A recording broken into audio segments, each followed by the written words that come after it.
what a lovely night it is. Welcome back, guys, for another episode of The Average Uninformed. Tonight, Josh and I went and saw Fantastic Beasts, The Crimes of Grindelwald. If you haven't seen it, spoiler warning, we're going to go through the entire movie and kind of review it. So, just a heads up. Enjoy.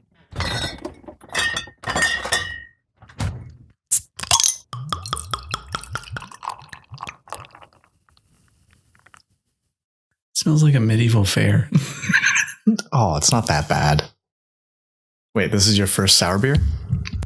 It's also my first pumpkin beer. Oh.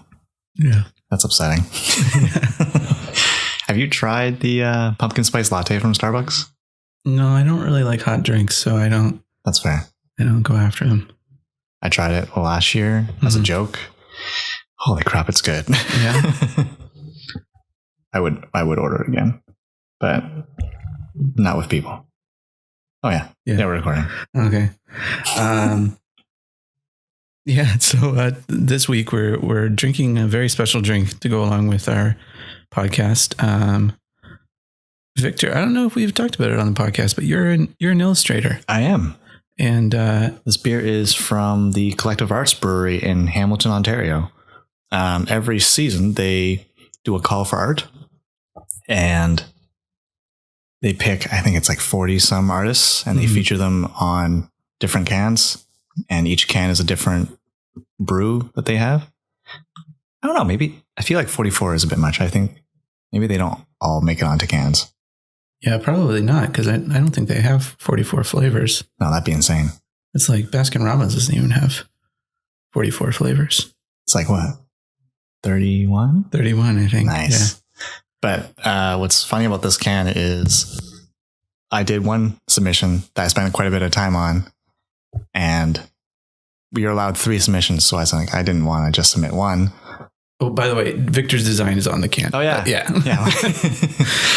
And if you want to see what it looks like, it's the sour ale brewed with pumpkin. It's an orange can with a bear pyramid on it. I might just put a picture of it. I might just put a link to it.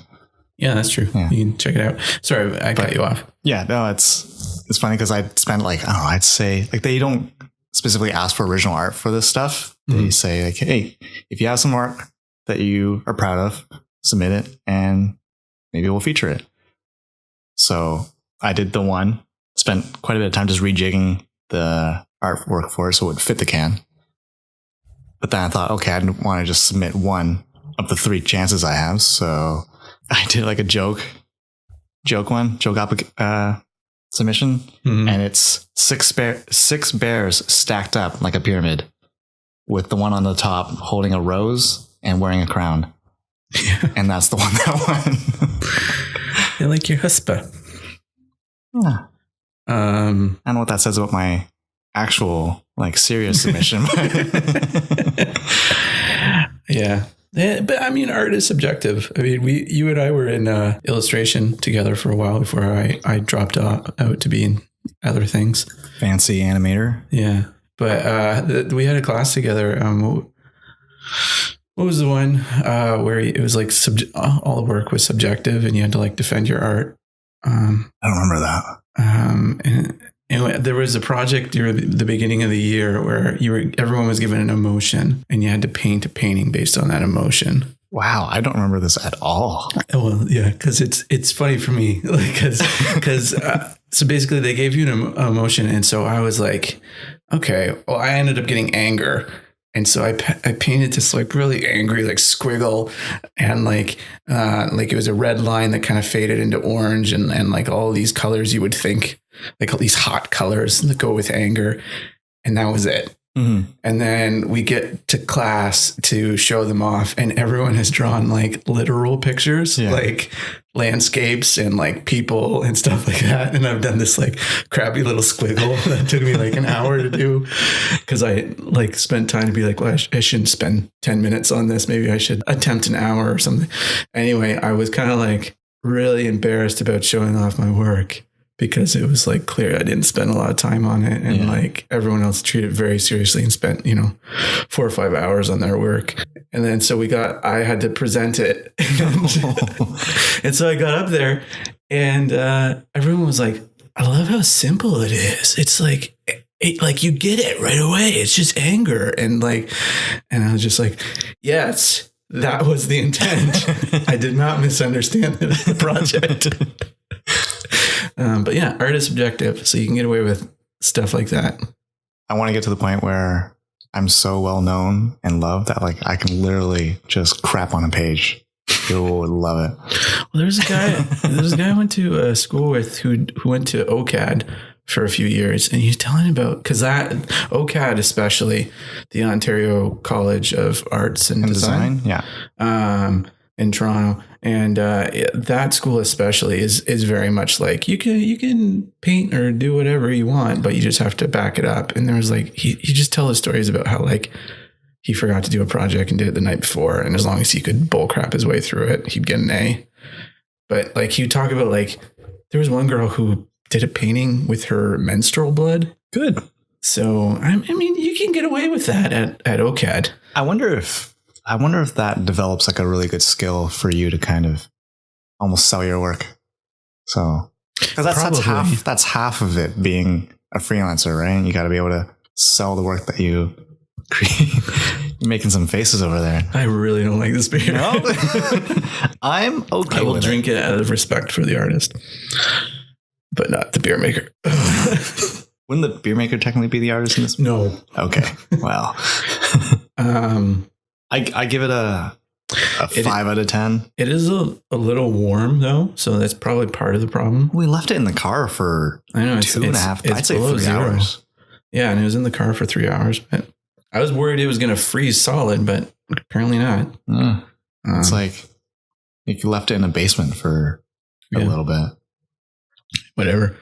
Anyway, you want to get into the news? Sure. What news you got for me this week? Well, this is a lot of Victor-centric news I found this week.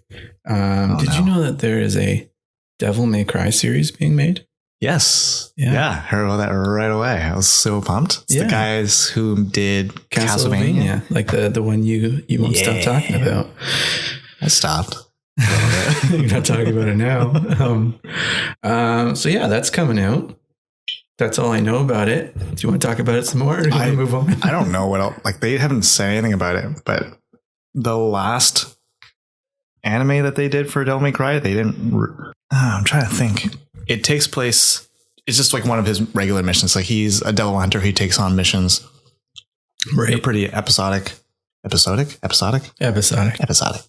So there's no real, I guess, timeline to it. It just kind of happens. But based on his attire for that show, probably happened after the first game. Mm-hmm. So I'm pretty excited. I'm hoping, because a lot has happened since the first game till the 5th game that's coming out. So it'd be interesting to see where they take that show. Because with Castlevania, they didn't jump in with the later stuff. They started almost right at the beginning. Actually, yeah, right at the beginning. I'm trying to think about what the timeline is. You kind of went over it in our video game episode. Yeah. But, no, there's a few things that happened before Dracula goes Dracula. Oh, yeah. When is he Vlad the Impaler? Yeah. Yeah. And they don't touch on any of the stuff that the Belmonts do prior to the show. Because there's a few other Belmonts like in the show. Spoiler alert. There's a bunch of references to all the Belmonts before him and the stuff that they've hunted before. So yeah, anyways, excited, hoping to hear more. But yeah, did you hear? I don't know if it was like an official line, but he was basically saying like, "Oh, I want to get it before the guys at Hollywood get it." Yeah, I heard about that. Like someone else screws it up or something like that. Yeah. There's a rumor that Travis Knight may end up directing Guardians of the Galaxy 3, Volume 3. Would I know this Travis Knight? He is a guy who worked at a studio called Laika, which is a stop motion animation studio. He directed Kubo and the Two Strings, but where everyone seems to know him from now is he's directing the upcoming Bumblebee movie. Oh, Interesting. Yeah. And he was apparently on the short list for Eternals, Marvel's Eternals movie. But That was canned, right? No, it ended up going to Chloe Zhao. I won't pretend to know who that is. I don't know who it is either, but I wrote her name down. But anyway, so it's not like it's unfounded. Like Marvel has looked at him before in the past, but found someone else who fit the project. So having seen Kubo and the Two Strings, like he's a very good visual director. And I mean, most animation directors are. So I think he would work well. And I don't know, from what I've seen of Bumblebee, like I'm a little biased against the Transformers series because of what Michael Bay has done to it. Mm-hmm. But it looks fine. Like it doesn't look like a train wreck or anything like that. No. Which is what those movies look like. It just looks like two train wrecks fighting each other on a highway. So yeah. It looks. Yeah, the Transformers looks really nice in this one. Mm-hmm. Nice one. I think you talked a bit about it last week that they actually look like the cartoon characters, which I never watched as a kid. But I'm really take your word for it. No, I never watched. I watched Beast Wars and Beasties. And they're the same thing. I think they were just given different names for different. There's two shows. There's Beast Wars where they just turned into animals, and then I think Beasties they turned into Beast Machines. Beast Machines. Yeah. Okay. I remember when the first movie came out, Michael Bay was defending the movie, saying that like there's no way that the original designs would work at all on screen, and fans were ridiculous to expect that. And here we are, like, what is it, like 12 years later, seeing these wicked designs. Yeah. Well, I mean, I think I vaguely remember that, and I think it was more defending Optimus Prime because Optimus Prime was always like a flat, like faced truck, right? And then he gave it the nose, and his point was that like so you could fit more under the hood, for the transforming, but which I get, but I get your point though that to be fair, like they don't. It doesn't matter anymore. The way they transform, doesn't look like that. All that crap fits under there. No. Anyway, no, it doesn't. Yeah. So he might end up directing Guardians 3 right now. That's fine with me. I'd still prefer James Gunn, but I don't know if that will ever happen. I'm curious, like, how much of James Gunn's humor translates into Guardians? Do you think, as opposed to like the actor's humor? Yeah, I don't know. I feel like a lot of it like is Chris Pratt improvising, but that's only one character. Because I think a lot of like Drax's humor and Rocket's humor is not improvised. I think it's written. Because Dave Bautista doesn't strike me as like kind of guy who can think of a lot of funny stuff on the spot. Although I was listening to the commentary for Infinity War, and the directors there said he improvised the line, "Why is Gamora?" Yeah, I remember that. So maybe he is really funny. Oh, he's taking acting lessons. He was taking acting lessons for that one movie, Blade Runner 2049, wasn't he? So maybe he picked up some skills there. Yeah, maybe. I mean, it's not unheard of though for actors to take acting lessons. All right. Anyway, let's move on. There's a Monster Hunter movie coming out. Yeah. Wow, this is a Victor-centric news section. Wait, did they announce more stuff? I only heard that they announced it. They didn't. Well, do you have your computer in front of you? Do you want to look up? Go to IGN and look up. There's an image. Ooh. And I think it looks what I know of Monster Hunter. Granted, I've only ever watched you play Monster Hunter, but the one guy especially looks like a Monster Hunter. Oh wow, yeah. That looks pretty good, actually. He's wearing like legit, like their starter hunter armor. Oh yeah, that's kind of cool. And he has a giant sword, which is kind of a staple of. Well, the first picture I saw of Milia's Djokovic, is that her name? Mila Jovovich. Yeah, something like that. Yeah, MJ. We're gonna go with MJ. MJ. Yeah, the first picture I saw of her was just her and a gun. I was like, oh crap. Well. I'm going to burst your bubble a little bit. I got the synopsis here. I'll read it for you. No. Behind our world, there is another, a world of dangerous and powerful monsters that rule their domain with deadly ferocity. Pokemon? When Lieutenant Artemis Milla Jovovich and her loyal soldiers are transported from our world to the new world, Digimon? the unflappable lieutenant receives the shock of her life. Wait, what was the word they described her? Unflappable. It means you can't be flapped. No, it just means like it means like you can't really like shake her confidence or whatever. Like I feel like there's better words for that. Anyway, sorry, go on. Unflappable. Unflappable lieutenant receives the shock of her life. So she is flappable. It says because she's shocked. In her desperate battle for survival against enormous enemies with incredible powers and unstoppable, revolting attacks, Artemis will team up with a mysterious man who has found a way to fight back.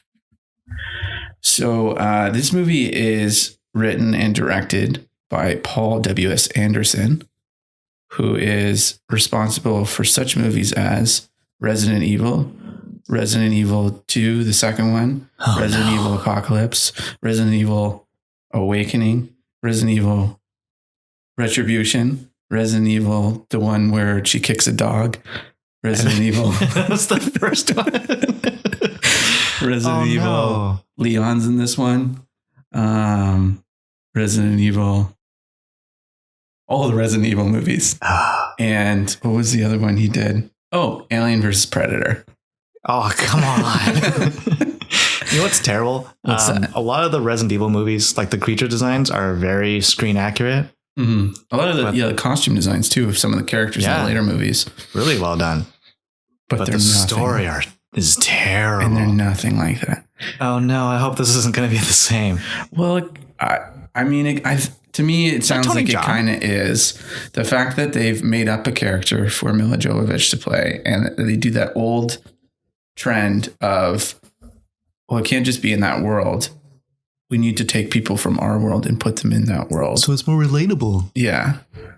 That's stupid. That's the stupidest thing. So I'm sorry to ruin it for you, because I know it's very exciting for you to get one of your favorite games made into a movie, but I don't think it's going to be well done. Yeah, I'm not. Oh, no. But like, I mean, at least they got the costumes right and the weapons relatively right. It looks pretty small. I mean, yeah, I did see that picture, and me not having played Monster Hunter, I was like, that guy looks like he's from Monster Hunter. It's Tony Jaa. The Ong Bak guy? Yeah, okay. He's wicked. I haven't seen him in anything else but Ong Bak. But I'm assuming he was in one of the Expendables movies. That would make sense. Anyway, let's move on. Did you want to talk about the Once Upon a Deadpool trailer? Sure. I actually haven't watched it. You haven't watched it? No. I watched half of it, and then my train stopped. So I was like, okay, I'm going to stop watching. Oh, okay. Well, basically, they've decided to re-release Deadpool 2, I believe it is, Deadpool 2, and they've made it PG-13. Yeah, thought that was interesting. They're aping the narrative device from The Princess Bride, and they haven't seen that movie either, actually. You haven't seen Princess Bride? I have not. Oh, that's interesting. But that's what caught my eye at first. I was like, oh, I'm curious. Sorry. For those of you who are uninformed, Princess Bride is like the fantasy movie, but the narrative device for it is there's a sick kid, his grandpa comes to see him and is reading him this story. And so as the story goes on, every now and then the kid will interrupt and they'll jump back out. They'll jump back out of the fantasy world, and then they'll jump back in. And but in this one, it looks like they used the same actor. Yeah, that was the kid. Fred Savage played the kid back in 80, whenever Princess Bride came out. And as an adult man, the trailer has made it seem that Deadpool has kidnapped him to tell him the story of Deadpool 2. So it looks fine. Like, it looks good. Yeah, from what I saw, it looks pretty cool. I don't know if I'll go see it, but it made me stop and not want to buy Deadpool on Blu-ray, so I could wait till the 3 versions of it come out. 3 versions? Well, because there's the Deadpool 2, the super duper cut, and then now this one. So I'm going to wait for the inevitable 3-pack of it before I get it. But interesting. I might go see it, actually. Yeah? Yeah. I enjoyed it enough that I think I would give it another shot. And being PG-13, I think that'd be interesting just to see what they cut out. Mm-hmm. I mean, I was gonna say I could take my brother to it, but he's definitely seen it already, even though he's like 14 or 13. The second one, you mean? Yeah. Yeah. I mean, I do want to see it. I probably will eventually see it, whether it's in theaters or not. But yeah, looks good. Let's move on. All right. What else you got? They announced the full title of Birds of Prey, which is Birds of Prey. No real birds. Yeah, Birds of Prey and the Fantabulous Emancipation of One Harley Quinn is the full title. No one's gonna be able to remember that. Or well, no, that's the whole point, right? It's supposed to be ridiculous. And yeah, what do you think about that, Victor? Interesting. You know what? I was listening to the last podcast, and I kind of shat on it a little bit. Yeah, you did. I mean, I'm still not super excited for it, but I'm more curious about it than I am for Aquaman. Really? Okay. Because I'm curious about how they're going to bring these characters in. Like Aquaman, is it wrong that like I don't think the guy who plays Aquaman is able to carry the movie by himself? No, I don't think that's wrong to think that. I don't really like the way that he like the bro-iness of it. Mm-hmm. I mean, I'm sure there's more depth to that character, but just the way the amount of times I've seen him in Game of Thrones and Justice League, and there's some other movie I saw and I can't remember what it was. That's how little I cared, but like, I don't know. I just didn't see him as a leading role, but I'm hoping. You know who he would have been good as? What? Lobo. Whoa. Right? Yeah. Like he's exactly Lobo. Like. Anyway. Oh, DC, you fucked up. Anyway, we can talk more about Aquaman because I imagine we'll go and see it when it comes out in December or something. Also, I'm getting tired of the fact that like every superhero movie has to be about an end of the world situation. Right. Like Venom, like, oh, if we don't stop him from getting to what he needs, then he'll come back with more symbiotes to basically take over the earth. I think that's why Spider-Man Homecoming was so refreshing because it was just like, this guy's just stealing stuff. Maybe we should stop him. Yeah. Or like Black Panthers, I'd say it's like walking the line. A little bit, yeah. But like Avengers, I think every Avenger should be world ending. Because you would think that's when you want the Avengers. If you have to get everybody together, like it should be world ending. But yeah, like I understand that thought. Like Aquaman, like, oh, we're gonna like straight up take over the land, and like, really big, who cares? Yeah, how convenient that just when we need him, he arrives. Last bit of news is there is an Eternals cast breakdown. So they're actually making movies. Oh, yeah. I think the rumor is it's next year. I think we talked about that. Like starting filming next year or like coming out next year? I'm sorry. I'm already in 2019, 2020. Oh, it would come out. Living in the future. Yeah. Anyway, so there's a cast breakdown. So like not who would be playing who or anything, but just like kind of what characters you can kind of expect. And so there's a lot of Eternals characters, which I don't know anything about. Nope, me neither. But there's two that kind of popped up that are interesting. The first one is a character named Star Fox, who I don't know if you're familiar with him, but he's Thanos' brother. Yep, that's not what I thought at first.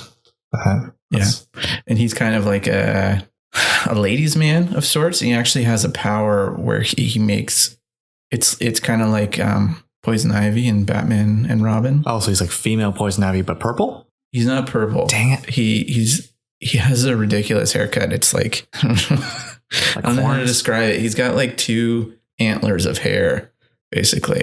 That makes sense. If I'm remembering what he looks like correctly. But anyway, he kind of has like a pheromone or like a power that he can kind of make people more suggestible to seduction. Okay. But he's also got like the standard like strength. And so he's like, wait, so he's strong? Like, you know, like the standard, like he's got endurance and strength. And okay. Blah, blah, so blah. Is he like Thanos, but seductive? I guess so. And I think I never understood that they were brothers because I think the thought is that Thanos is like a birth defect that nobody else on Titan looks like has that chin and is giant and purple and which they may end up doing, or they may make the guy just kind of like a hotter version of like a purple guy. which I would kind of be more for because I don't know. I think when you have a bunch of aliens in a universe, I think it's kind of ridiculous when like a lot of them look human. Mm-hmm. So it would be kind of nice if he was just purple skinned or something. Do you find purple's being used a lot for like villains? Villains? Would you have another example other than Thanos? Jessica Jones. Man, purple. I'm trying to think of his name. Well, Kilgrave.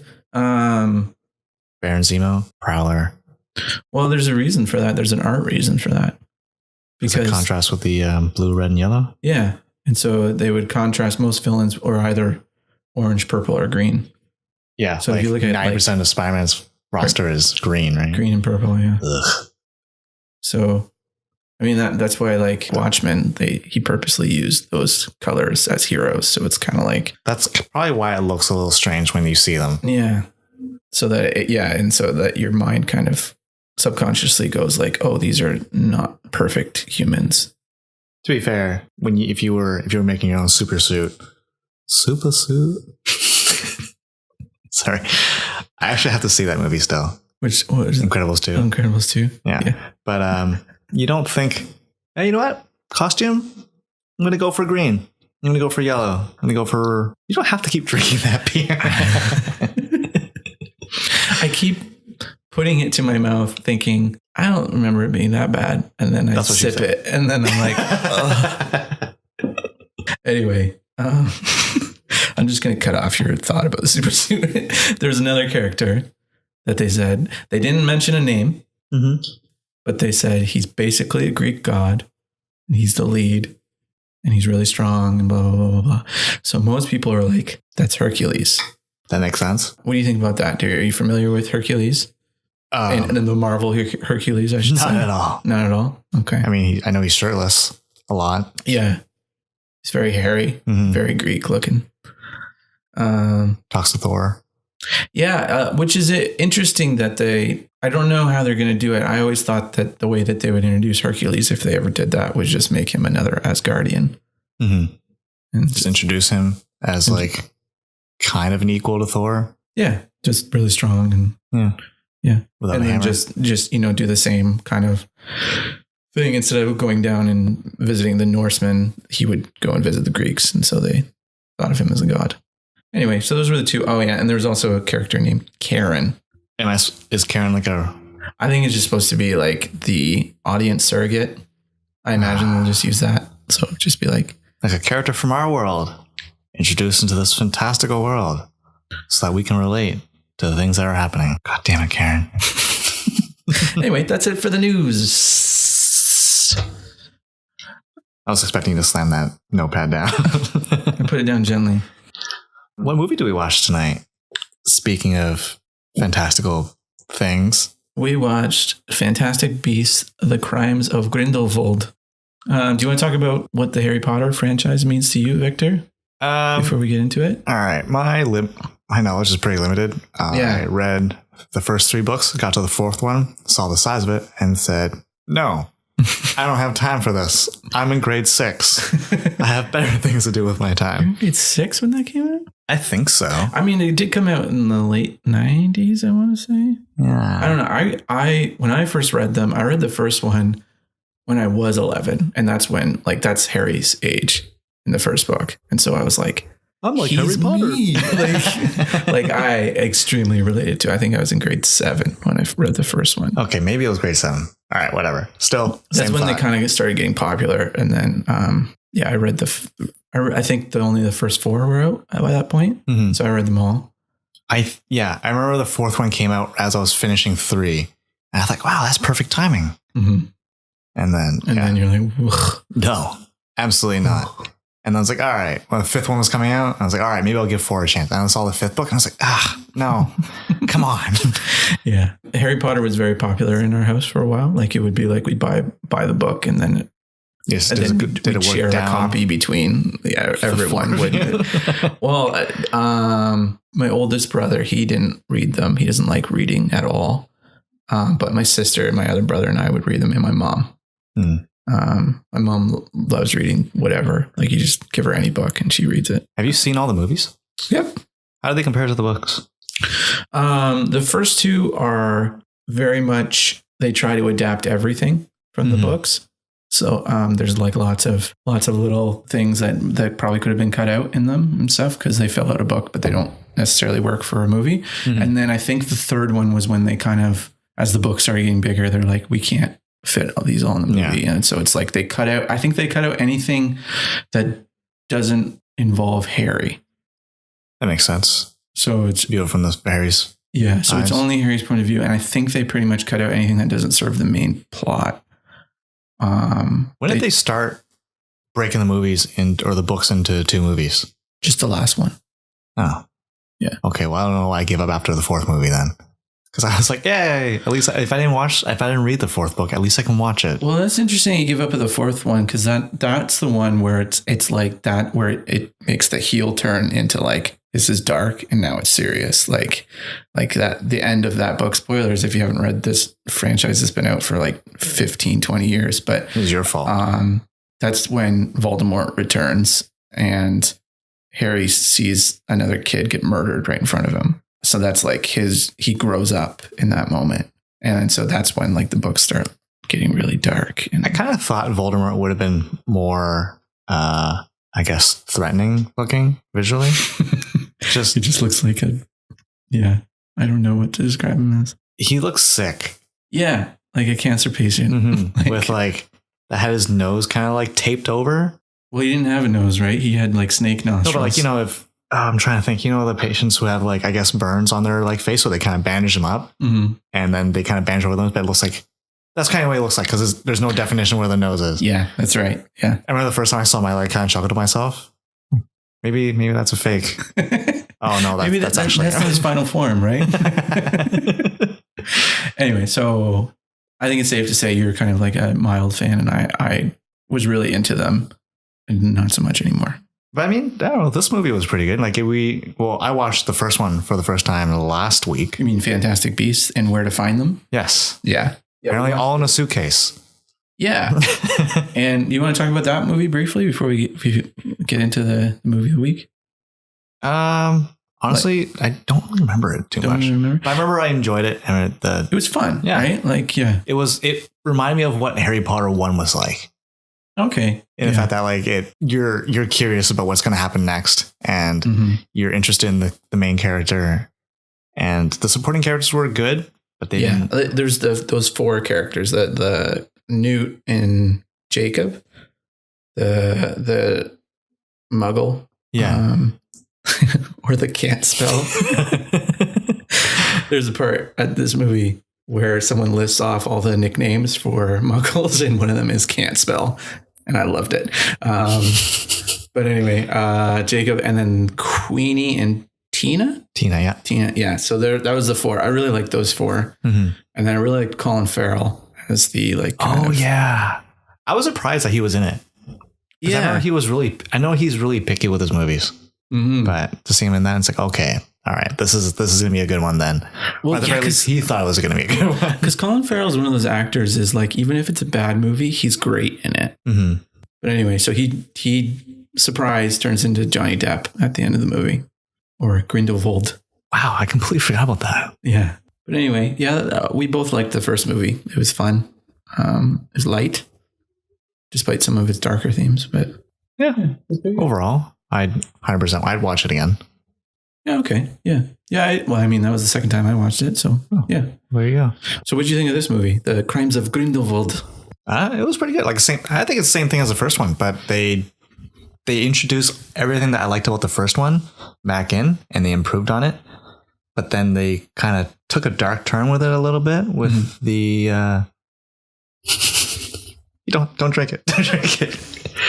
How much of that candy have left? Probably half. Oh, that's rough. But no, the like Johnny Depp's character Grindelwald, like I liked. Honestly, I was a little confused on what he was going for. Yeah, he kind of was like a social justice terrorist. But like, I liked the way his character was portrayed.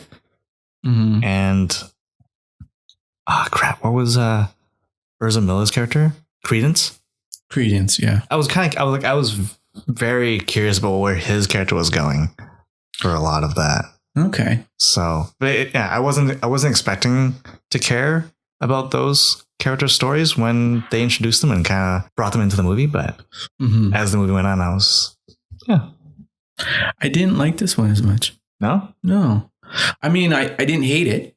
I would probably watch it again, but as like a marathon, if I went through the first one and then whatever comes after this. But to me, it was like it meandered a lot, and it had a lot of superfluous stuff in it that was very much like it just didn't need to be in there. That word you used. Yeah. You're going to have to define that for me. It just means that like it was just kind of extra. Like you didn't really need it. It was all just kind of to build up the lore of the movie, I guess. And it was like looking back on it, like some of it wasn't important. Yeah. Like there was definitely, I did notice that, but for some reason it didn't bother me nearly as much in this movie as it would in other movies.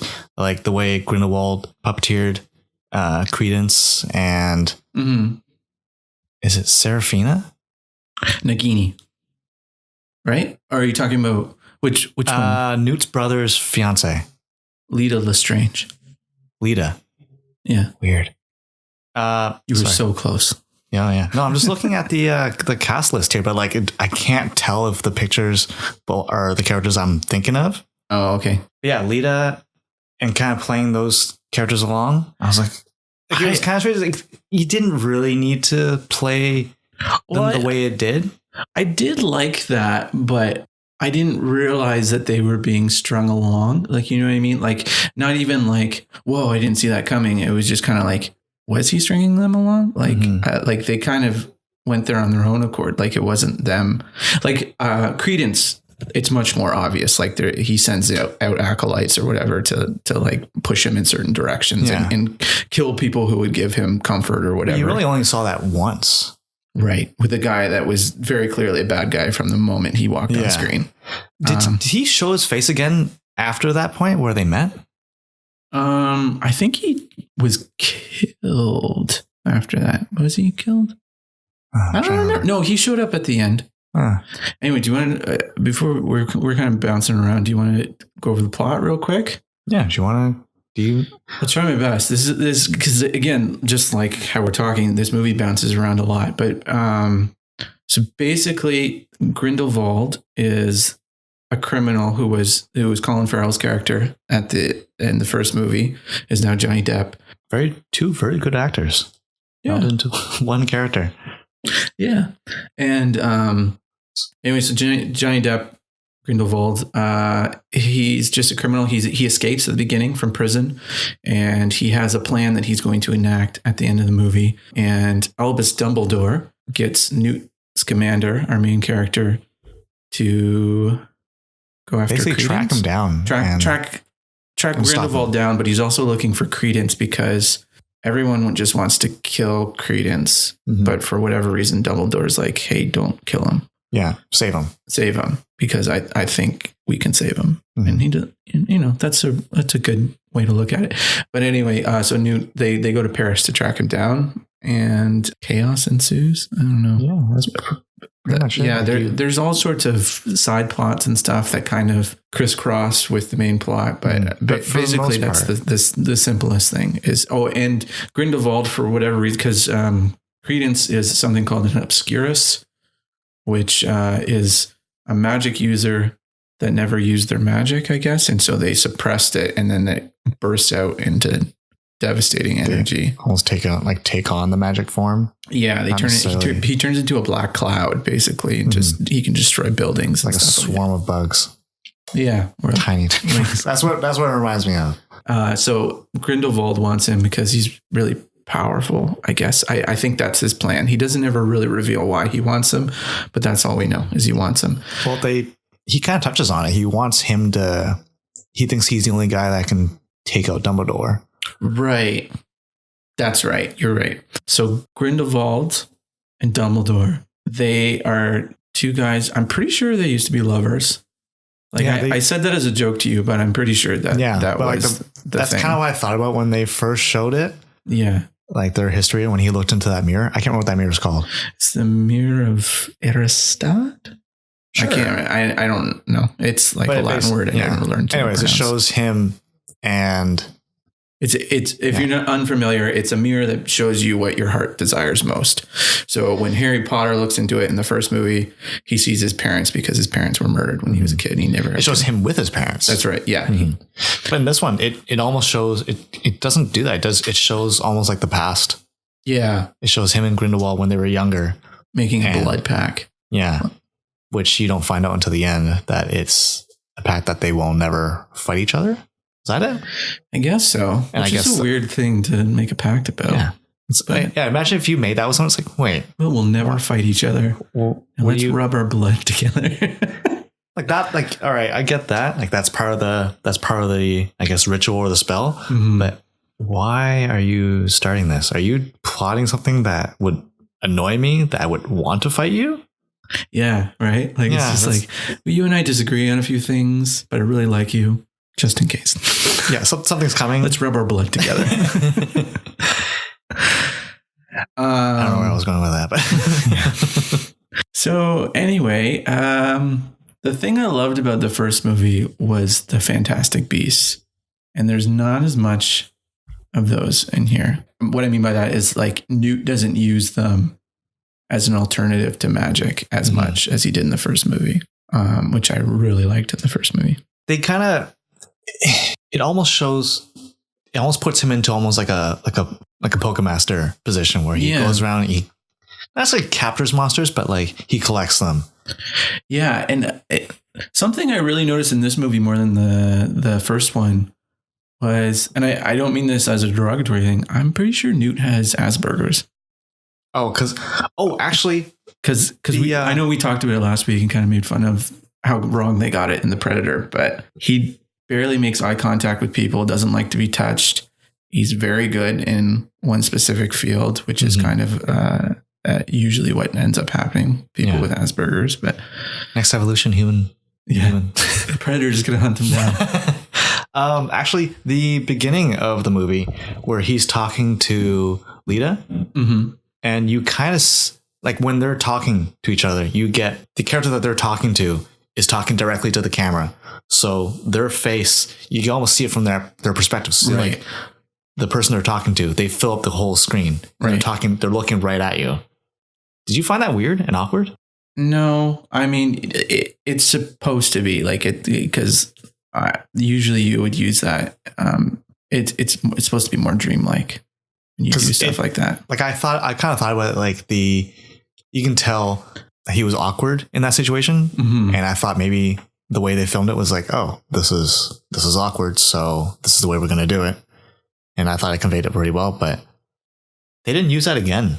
No, her whole character and story didn't really work for me. I think that was a big part of why I didn't like this one as much, was because the movie was very much about her. Like they really tried to tie the whole strange family lore into the plot. Basically, Credence, they think because he was set up with a foster parent when he was a kid. He was sent to New York from Paris, and because of that, he became the Obscurus because the person raising him didn't let him be magic. And so the thought that a lot of characters hypothesize is if he found a family member, then he could know comfort and he could get rid of the Obscurus part of him. And so they try to make you think that Lita is his sister for a lot of it.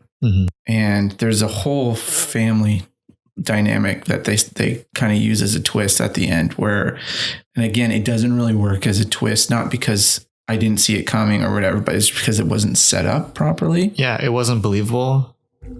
Well, yeah, and because they talk about too, like how that family is pure blood, but then they have siblings of different races. Yeah. Which, I mean, I don't know, maybe it's just pure blood as in they're all pure blood wizards. It's like, aren't most? Because you're not allowed to marry muggles. I guess so. Yeah, they never really explained that. Or maybe it's that stuff we're supposed to know coming from Harry Potter. Wait, you've watched all the Harry Potter stuff, so. Yeah, and there was another thing was if you are not familiar with Harry Potter, they don't explain a lot of stuff in there. There's some Easter eggs here and there. but a lot of like main plot things. For example, the mirror that they show, they don't explain what that does. So if you're someone, this is your first Harry Potter movie, you have no idea what that means for Dumbledore to look in the mirror and see Grindelwald. You would just assume that looks into the past or brings out memories. Like you have no idea what that means. Or there was a few other things that they did. That they didn't set up because they kind of expected you to be familiar with the lore. But I want to jump back to that part where I was talking about where you kind of see characters from each other's perspective at the beginning. I think they screwed up because Lita is clearly a good half a foot shorter than Newt. But like when she's talking to the camera, she's looking straight. So it's like she's talking to his chest, I guess. Yeah. That bothered me. That kind of pulled me out of the movie a little bit. Yeah.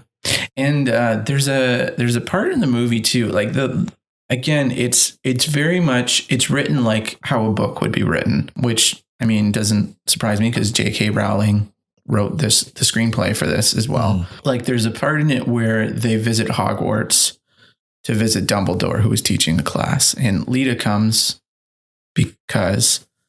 and then she goes to finds her old desk, and then she just has a flashback, and it's about 10 minutes of flashback of basically exposition of like what she means to Newt and what she means to the rest of the students at Hogwarts and like kind of her history with that. And she was more of an outcast and kind of a shit disturber. Yeah. And that's what I got from it's just the way it was placed in the movie. Like it's like, it was a weird time to do it. And that was the thing is, spoilers, at the end, she sacrifices herself to save everybody. Didn't really feel much from that, actually.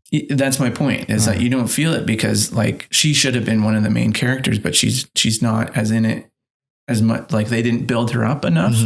And so they do that flashback so that you do feel something later, but it just kind of felt flat. Forced. Because like at the end of that flashback, like you see her interacting with Newt after she put some spell on some girls that were talking about her behind her back, which basically covers their mouth or whatever. And she runs away and she ends up meeting it with Newt where he was hiding or taking care of this bird. Was it a raven? Yeah, just a raven. But like, I remember at the end of that, I think we could have gone without that scene because like, yeah, okay, I get it. They're friends. They met in school, but I don't know. It could have done a little bit better because like I already knew they were friends. The information they conveyed, I had majority of it from the rest of the film. Yeah, that they were friends and maybe more than friends at one point, but she ended up marrying his brother instead. Which I would have liked to, like, if you're going to do a flashback, show that. Like, show why she ended up with his brother instead of Newt. Like, second best. Yeah, so I don't know. And then did you notice that at the end? Because I guess we glanced over that, but she kind of had a thing for Newt, ended up marrying his brother. And at the end, right before she sacrificed herself, she looked at both of them and said, "I love you." But when she said, "I love you," or right before that, the camera's on Newt. Yeah, I know. So it's like, which one did she say? Because I would be awkward as the brother. Imagine if they were standing on either side of her and she looked at Newt, "I love you." And then he just kind of like tries to shuffle in front of her gaze. Like, you meant me, right? Oh yeah, sorry. Sorry, it's the moment of death is kind of glossing over my eyes. Oh my goodness. Sorry, since you don't like the beer, would you mind if I had another one? You wanted the mine? I'll have yours. Yeah. You're not sick, are you? Oh wow, there's a lot left. Yeah. I did speak it. But yeah, I just didn't think they built up her importance as much. She felt very much like a side character and she would show up every now and then. And when she did show up, I was kind of questioning it because her brother is an Aura, which is basically a magic cop. And she would just hang out at the Ministry of Magic. That would just be like if you were a cop and your wife just hung out at the precinct. Yeah, that's like weird. Just followed him around and like they're like, "Oh, I have to go to Hogwarts. We have to like talk to a suspect at Hogwarts." And she's like, "Oh, well, I'll come too." It's just kind of weird. It was a way to shoehorn her into meeting certain characters and stuff like that. But but what did you think about the beasts in this movie? Because that was, I mean, it wasn't focused nearly as much as the first movie, but there was a lot of different ones in this. The cute ones from the first movie returned. The weird like hedgehog looking things. Yeah, the Niffler, I think it was called, that steals gold and puts it in a never-ending pocket in his belly. And then Pick, I think his name was those weird like plant things. Yeah, the little green stick bug, like centaur legs, and it's kind of cool. I really like them. Yeah. So those ones returned. That was nice. They introduced that weird like seahorse, like seaweed seahorse. I couldn't understand anything that Eddie Redmayne was saying in that scene. Yeah, me neither. And that was a problem with the first one too, because he does this little whisper voice because he's being socially awkward, but he's like a mumbler as well. Yeah. So it's like, oh, so it's almost like now, and you're like, what? It's almost like for him to do his character, he has to like turn away from the mic. Yeah.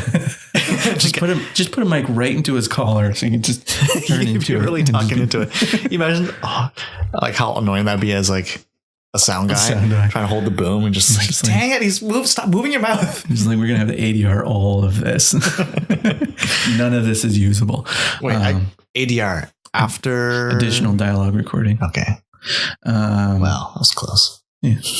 Anyway, so there was that beast. I really liked the dragon, the Chinese dragon. Yeah, I thought that guy was really cool. Yeah, and I liked that too. I wish they had done more of it where he like captures it in quotation marks, like earlier on in the movie, and you see him kind of earning its stress more throughout the movie. Like you saw one scene of it where he's in there.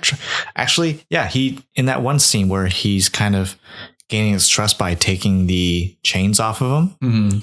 But like leading up to that point, I had no idea. I didn't see any chains or like had any acknowledgement that there was any kind of binding on him.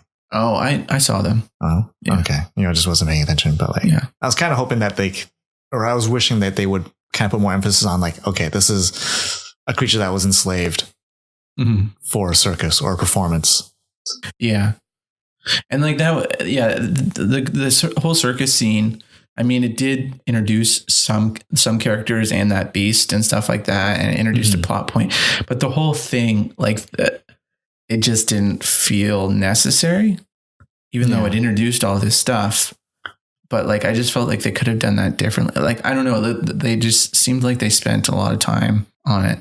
I will say though, I do appreciate that they present it more than they needed to, because I always hate it in, especially video games, where they will introduce, let's say 3 elements and you will use all 3 elements by the end of the game.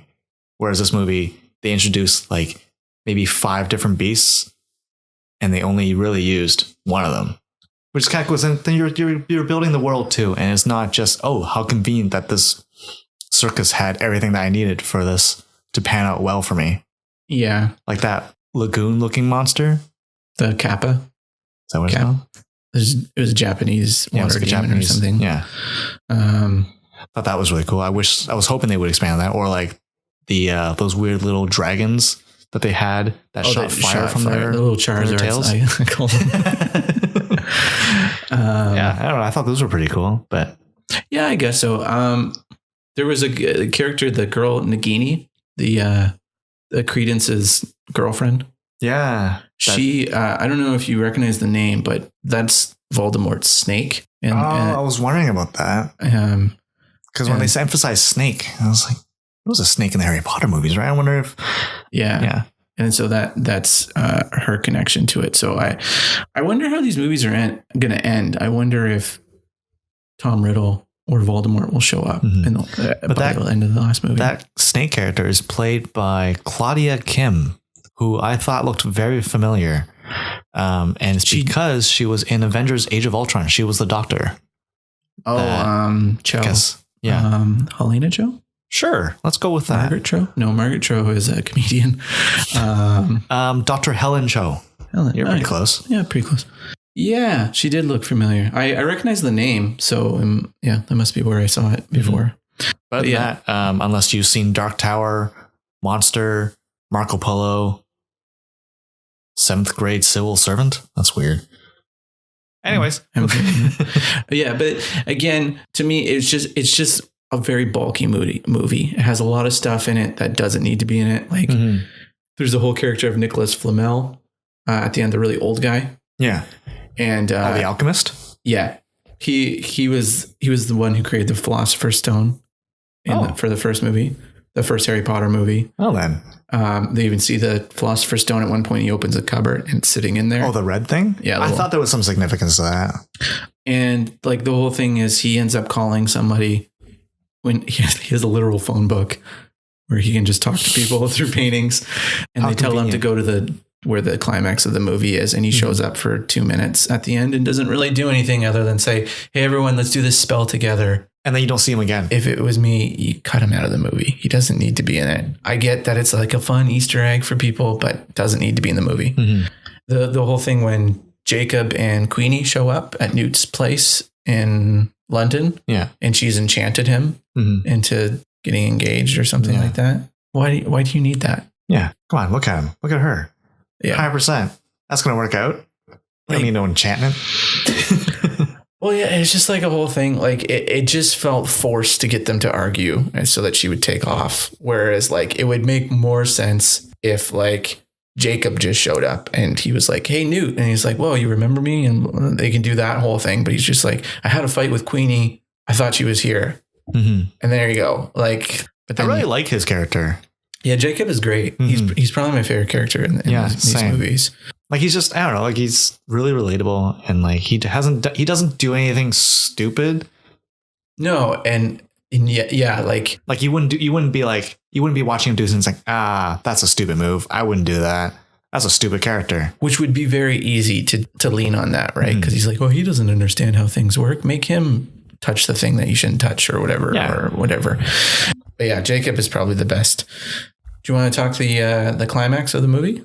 The rally that Grindelwald? I don't actually understand that. So he basically does this huge call out to bring all of his followers or the people that believe in his cause to this one meeting area is it a graveyard?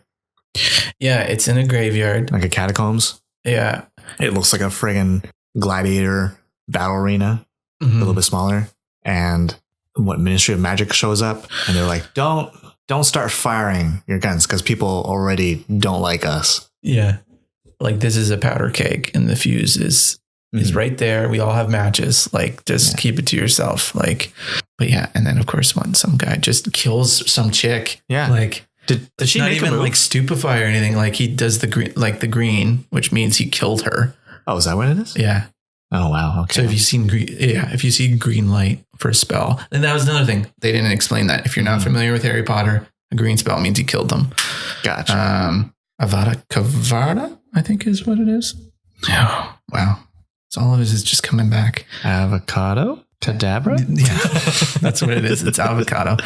And then, he basically convinces people to, hey, you know what? Join my cause. Ministry of Magic don't deserve. Wait, we like us magic users shouldn't be hiding. We should be ruling the world. Okay, but like in like a nice, not Hitlery way. Like I don't need to wipe all the Muggles out, but they have their use. Well, here's the thing that I didn't get about it, because this entire time he's been talking, like throughout the whole movie, like, yeah, there's one point where he shows up in Paris and he just takes somebody's apartment. Like he just walks in. Yeah, that's kills a mom and dad. And then you find out later that they had a kid. And then he's just like, well, we'll kill him too. So like, he's not a good guy, but like the entire time he's talking about what he wants. And it's just like, I kind of agree with him. Like, why not? Why shouldn't wizards and muggles live in harmony together? And then it's not until the end when he's at this rally, he's like, people have said that I don't like them. And it's like, who's been saying that? Because he's been saying the opposite the entire movie. And then, and he's like, and then as you said, I think we should rule them. And then he shows. Yeah, he does like a projection of World War II and shows Hiroshima. like the worst parts of it. Yeah. Yeah. And they're like, this is what they're going to do, which, I mean, that's the thing I don't like about magic movies is often they don't have rules. And so it's just like, you do anything. You just explain it by magic. And so it's like, how does he look into the future that's going to happen? Because this is 1927 when this movie's happening. Yeah. So it's like what? 29 years after the first war. Yeah. And so anyway, and then basically he makes a ball of blue flames around the stage where he is at. And he says, my followers come to me, and anyone else, sucks to be you, I'm going to kill you. Yeah. And so some characters join into the middle of the circle with him. and some don't. There was one character at the beginning that was working for him that shows up at the end and tries to walk through the flames and dies. Yeah, I didn't understand that. Yeah, they never explained. I don't remember seeing that character anywhere. I was going to ask you about it, but like there was so much happening. I didn't want to interrupt. Yeah, there was a scene earlier with that guy where Johnny Depp got really close to his face. Yeah, that was really awkward. And they could literally kiss. Yeah, like he could have just done like like just tapped him with his lips at any point. But I don't remember what they were talking about in that scene because I remember he was asking a lot of questions. I was concentrating on how close he was to his face. So I think he was disappointed in him. And so when he tried to be a true believer at the end, he was like, no, you have doubts. So you blow up. Yeah, convenient. But that's when Lita sacrifices herself to let everybody else go. Mm-hmm. To distract him and not long enough to stop the flames from just straight up attacking people. Because they were showing people trying to like teleport out, but the flames would like smack their teleporting dust out of the air. And like they try to leave the room and the flames would just go and kill him. Mm-hmm. Also, did you like having seen 4 of the Harry Potter movies? Like I haven't seen the rest. So like I don't know how transportation works in that world. Mm-hmm. But based off this movie, teleportation seems like a very convenient and common practice. Yeah, it's called apparating, and you're allowed to do it after you're 16, I believe. Oh, so it's like your driver's license basically. And then so the thing that they had, the bucket, it's called a port key. People who can't apparate, so minors, they would use it that way, like the fireplace in or if you can't, Weasley's house. Yeah. That was flu powder, I believe. But flu powder? Oh my gosh, I can't believe how much I remember these. I haven't read these books since I was in grade school. Well, anyway, good memory. Flu powder. But anyway, yeah, there's all certain different ways to like get certain places quickly. Yeah. So that beer just went up my nose. Oh. I don't know how that happened. But yeah, so apparating is just kind of very convenient. It's like the entire one is like, really? That's so convenient. Why are none of the students doing this? Yeah, they're not allowed to. And I believe Hogwarts has a rule where they're not allowed to apparate on campus. Yeah, you don't want even if you are. You gotta make sure all your students get physical activity in their schedule, right? Yeah. Up those stairs, down those stairs. Exactly. Down those ridiculously long halls. The stairways that are not always in the same spot. Yeah. And stuff. That place is a death trap. It really is. So what did you think of the movie overall? It was fine. I didn't hate it. I thought The Crimes of Grindelwald was kind of a weird title for it, looking back at it, because it didn't really go over his crimes. Yeah, not really. If anything, like it would, if they wanted more emphasis, they should have called it something about the Lestrange family, maybe. Or like The Rise of Grindelwald. Or something like that. Or I don't know. Like like he was in it, but he didn't really do any bad stuff. He was just kind of. I mean, he straight up murdered a kid at the beginning, but he didn't do it. No, he didn't. He didn't stop him.